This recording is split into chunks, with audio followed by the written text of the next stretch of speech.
রাজ্য সরকারের বিদ্যুৎ সংস্থা WBSEDCL যখন বিদ্যুৎ সংযোগ বিচ্ছিন্ন করতে যায় বিভিন্ন এলাকায়, তখন সেখানকার মহিলা সহ বিভিন্ন মানুষ তারা জানাচ্ছেন যে তৃণমূলেরই মদতপুষ্ট বেশ কিছু লোকজনকে তারা 20 থেকে 25,000 এইরকম বিভিন্ন মোটা অঙ্কের টাকার বিনিময়ে তারা এখানে থাকার জায়গা পেয়েছেন এবং বিদ্যুৎ সংযোগ পেয়েছেন।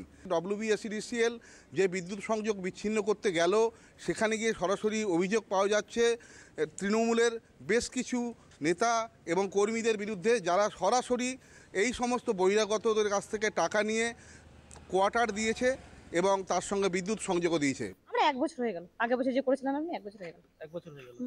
কত টাকা দিয়েছিলেন দিতে? বললাম তো 25,000 টাকা দিয়েছিলাম। মানে এটা কাকে দিয়েছিলে কি? কোনো কি নেই, কত পার্টি আসছে, কোনো নাই।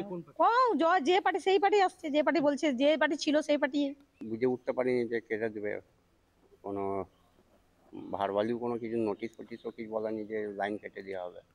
হঠাৎই একবারে ভোটে জিতে যাওয়ার পর ওটা কি বলবো, ভোটে জিতে যাওয়ার আগেই এই ডিসিশনটা হয়েছে না পরেই আরো হয়ে গেল। তবে হ্যাঁ, আমরা পড়ে গেলাম।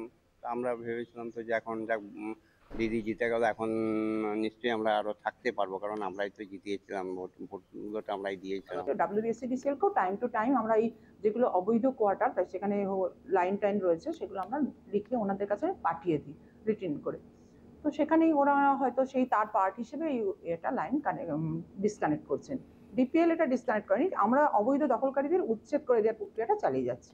তৃণমূলের বেশ কিছু নেতা এবং কর্মীদের বিরুদ্ধে, যারা সরাসরি এই সমস্ত বহিরাগতদের কাছ থেকে টাকা নিয়ে কোয়ার্টার দিয়েছে এবং তার সঙ্গে বিদ্যুৎ সংযোগও দিয়েছে। বিদ্যুৎ সংযোগ বিচ্ছিন্ন করার পর তারা এখন তাদের ক্ষোভ প্রকাশ করছেন।